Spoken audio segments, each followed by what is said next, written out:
Igitondo cyiza kuri wowe mukunzi wacu ubasha kugenda udukurikira uri mu bice bigiye bitandukanye, wifurize kugenda ugira weekend nziza.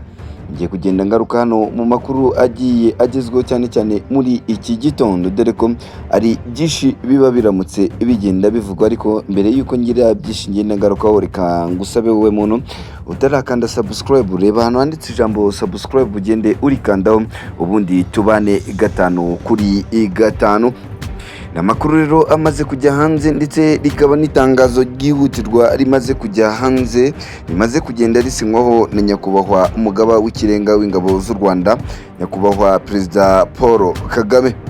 Ni promotion rero abasirikare baje kuzamurwa mu ntera muri iki gitondo, akaba aribwo itangazo rije kugenda rijya hanze, dore ko aribwo rikimara gusohoka.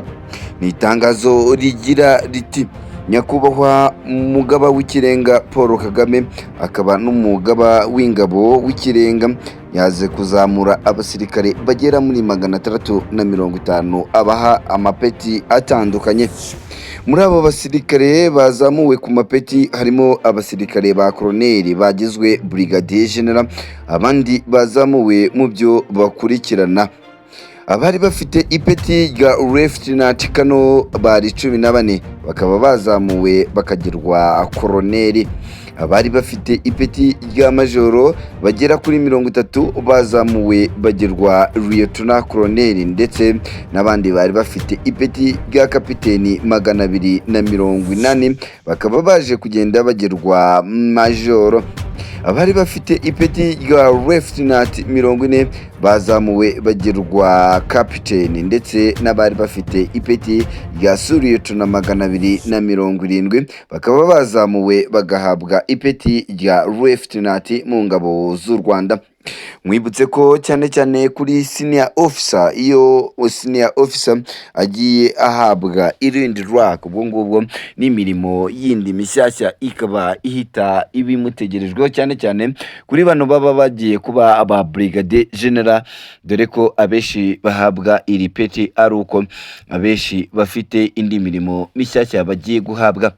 Abeshi muri rusange bakomeje kugenda batanga ibitekerezo bigiye bitandukanye, ndetse banibaza mu mitima yabo, ese ibi byaba bifite aho bihuriye n'abasirikare baherutse kugenda basezererwa mu ngabo z'igihugu cy'u Rwanda, yaba abagiye mu zabukuru ndetse n'abaje kugenda birukanwa mu mirimo yabo. Ibi bikaba bifite aho bihuriye kubera ko usanga abeshi muri rusange bagiye guhita bakorera mu ngata, bamwe bagiye muri retirement, akaba ariyo mpamvu mu basirikare baje kugenda bazamurwa rero, cyane cyane ko bavuye ku ipeti rya colonel bagahita bahabwa ipeti rya brigadier general. Ni aba bakurikira, bakaba ari abasirikare bagera kuri 2, harimo Colonel Justice Majyambere waje kugenda ahabwa ipeti rya Brigadier General, dore ko uyu nguyu yari arimazeho imyaka isaga 4. Koloneli Louise Kanobayire uyu nawe akaba yari amaze imyaka 4 ari koloneli, akaba ubu ngubu yaje guhita ahabwa iraka rya Brigadier General, dore ko ubu nawe ari umwe mu basirikare bamaze igihe kinini cyane cyane mu Rwanda. Uyu nguyu akaba yarakoreye mu etat major, ndetse akaza gukomereza mu rukiko rwa gisirikare ari rwo rwitwa military combine. Mu bandi bagiye bazamurwa rero ni abavuye ku iraka rya Lieutenant Colonel bakaza guhita bahabwa koloneli. Iyi lisiti yose tugiye kugenda tugarukaho ni abasirikare bavuye kuri koloneli, hakazamo bagahita bahabwa, harimo Lieutenant Colonel Francis Nyagatare waje guhita ahabwa iraka rya koloneli, ndetse na mugenzi we Jessica Mukamurenzi waje kugirwa koloneli, ndetse na Murenzi Mucyo waje guhabwa ipeti rya koloneli. Alex Kayisire wahawe ipeti rya Koloneli, Emmanuel Rutabenguka wahawe ipeti rya Koloneli, Jacques Nzitonda wahawe ipeti rya Koloneli, Ephraim Ngoga wahawe ipeti rya Koloneli, Emmanuel Rukundo nawe yaje kupromotingwa ahabwa ipeti rya Koloneli. Sylvain Nyamuneza nyawe yaje kugenda ahabwa ipeti rya Koloneli, ndetse na Tanzi Mutabaruka waje kugenda ahabwa ipeti rya Koloneli mu ngabo z'u Rwanda. Prosperi Rutabayira nawe yahawe ipeti rya Koloneli. Uhugira Nyakarama nawe wahawe ipeti rya Koloneli, ndetse na Joseph Kabanda waje kugenda ahabwa ipeti rya Koloneli.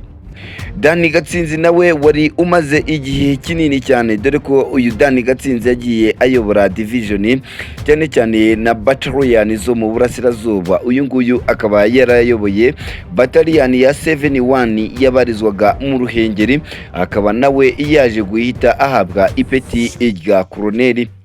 Mwibutse ko aba basirikare bose bagiye bahabwa amapeti uko bagenda bakurikirana, ari nako ubushobozi cyangwa se saleri igenda yiyongera mu buryo bari basanzwe bahembwamo, nk'uko bikunze kugenda bihita bigenda.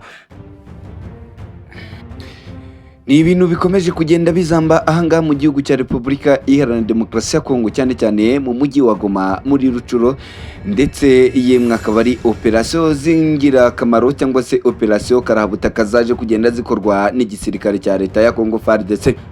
Ibi ni nyuma y'uko umutwe wa M23 umaze kugenda wigabiza bimwe mu bice byaha mu gihugu cya Repubulika Iharanira Demokarasi ya Kongo.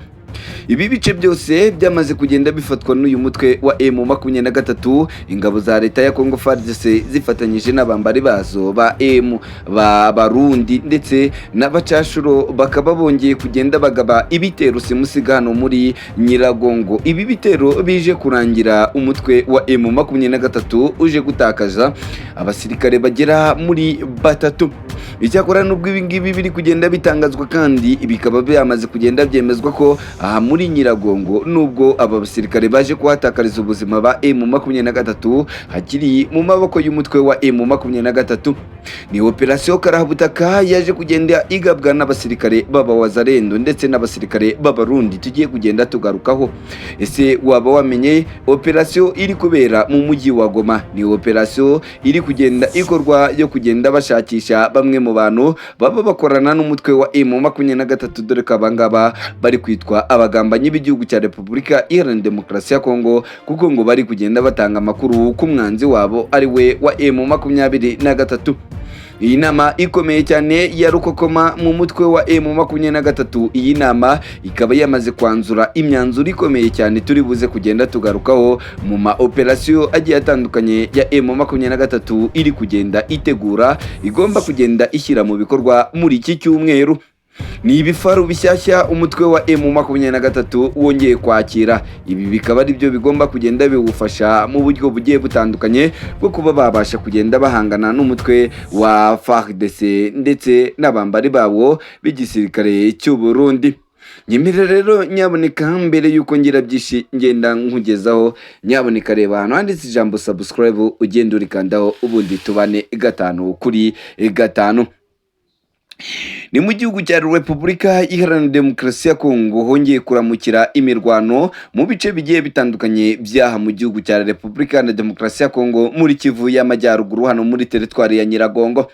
Ni amasaso yatangiye kongera kumvikana ahagana mu masaha y'isa 4 z'amanywa, dore ko ubu ngubu kuri iki gicamunsi amakuru akomeza atugeraho nayemeza ko iyi mirwano yaje gusiga abasirikare ba M23 bagera kuri 3 bahasize ubuzima mu gacu baje kugenda bategwamo n'ingabo z'Abarundi zari ziri ahangaha ku mirongo y'urugamba hano mu gihugu cya Repubulika Iharanira Demokarasi ya Kongo. Aba basirikare b'Abarundi rero babarizwa muri task force bakaba aribo baje kugenda batega ambush hafi n'ikigo cya gisirikare cya M23 cyari kiri hano muri Nyiragongo. Andi makuru akaba atumenyesha ko nubwo hamaze kugenda hamenyekana aba basirikare batatu ba M23 baje kugenda bapfa, ariko hakaba hari benshi ngo baje kugenda bakomereka, dore ko ubu umutwe wa M23 ngo biri kugenda binawugora cyane cyane kuba imiti yagenda ibageraho bitewe nuko hari umwe mu baganga baje kugenda batabwa muri yombi, dore ko uyu muganga ngo yafashaga umutwe wa M23 cyane cyane mu bice bya Nyiragongo mu kugenda ugezaho imwe mu miti ndetse n'ishinge zibafasha ku mirongo y'urugamba hano mu gihugu cya Repubulika Iharanira Demokarasi ya Kongo. Andi makuru kandi akaba yemeza ndetse akanashimangira yuko ubu uyu mutwe wa M23 ukomeje kugerageza uburyo bushoboka bwose bwo kuba wabasha kuba wagenda urushaho kuba wagenda ucunga sekirite, cyane cyane dore ko wari wariraye ngo muri bino bice byose aribwo abasirikare b'Abarundi bafatanyije n'abawazarendo baje kugenda babagabamo ibitero shuma, dore ko ngo izi ngabo z'Abarundi n'abawazarendo bagiye bagakubita defense bagahita bakora withdraw birukanka, ariyo mpamvu ngo nta musirikare n'umwe wabo waje kugenda ahagwa cyangwa se ngo ahakomerekere. Icyakora andi makuru atugeraho akaba yemeza yuko imbunda zigera muri enye za AK47 yemwe ngo na locha imwe ubwo zaba zamaze kugenda zijya mu maboko ye y'igisirikare cy'abawazarendo. Aba wazarendo ngo bakomeje kugenda batangaza ko uyu mutwe wa M23 ntacyo uzigera ukora hanga mu butaka bwa Repubulika Iharanira Demokarasi ya Kongo mu gihe baba bagihari, kandi bakomeje kugenda barushaho kuba ku mirongo y'imbere ku rugamba. Umujyi wa Goma waba wamaze kugenda winjirwamo n'abasirikare kabuhariwe. Aba n'abasirikare bari kugenda barushaho kugenda bacunga umutekano, dore ko uyu mujyi wa Goma witwikiramo bamwe mu nkozi z'ibibi bitwikira bakagenda bacucuza abaturage ndetse banasiga icyasha igisirikare cya leta. Aba baturage bagenda batangaza yuko uyu mujyi wa Goma uko ugenda watakwa umunsi ku wundi, ariko leta irushaho kugenda igaragara nk'ifite intege nkeya, dore ko usanga abantu bambari bose ngora aba M23 ndetse n'abandi bagenda bitwikira imirwano n'umutekano muke uri muri Kivu y'Amajyaruguru barushaho kugenda berekeza mu mashyamba ndetse n'ahanga muri Repubulika Iharanira Demokarasi ya Kongo. Mwibutse ko ahanga mu mujyi wa Goma umunsi ku wundi cyumweru kiragoye ko cyashira nta murambo n'umwe w'inzirakarengane ubashe kugenda uhaboneka. Ni mu gihe kandi usanga ku rundi ruhande bamwe mu barwanya ubutegetsi bwa Perezida Antoine Felix Tshisekedi bahita babibonamo impamvu ikomeye cyane, bakarushaho kugenda bavuza cyangwa se bataka ubutegetsi bwa Perezida Antoine Felix Tshisekedi bavuga ko ubu bwo bwaba bumaze kugenda bujya kwirimbukiro, yemwe dore ko badatinya no gutangaza yuko ibi bigeze ngo bubashe kuba bwashyirwa ku ndunduro nk'uko bikomeza kugenda bitangazwa. Uri ku rundi ruhande umutwe wa M23 waba uriho wishimira ibitwaro. Ni umutwe wa M23 mu nama waje kugenda ukora ahagana mu masaha y'isa sita z'amanywa. Uyu mutwe ngo ukaba wari uriho witegura kwakira ibitwaro bigera muri 12. Izi zikaba ari imodoka za BM zigomba kugenda zibafasha ndetse n'ibifaru na Tata zigomba kujya zideployinga bimwe mu bikoresho by'uyu mutwe wa M23 mu bice bigiye bitandukanye ho baba bagiye ku mirongo y'urugamba ahangaha mu gihugu cya Repubulika Iharanira Demokarasi ya Kongo. Ibi kandi bikaba bikomeza kugenda bishimangira ko uyu mutwe wa M23 waba ufite ubushobozi cyangwa se waba ufite abawufasha bagiye batandukanye, dore ko izi mbunda n'izi ntwaro zongeye kugenda zigaragara ari zimwe mu ntwaro zikomeye cyane yaba hano ku mirongo y'urugamba hano mu gihugu cya Repubulika Iharanira Demokarasi ya Kongo, dore ko bamwe bari kugenda batangaza ko uyu mutwe wa M23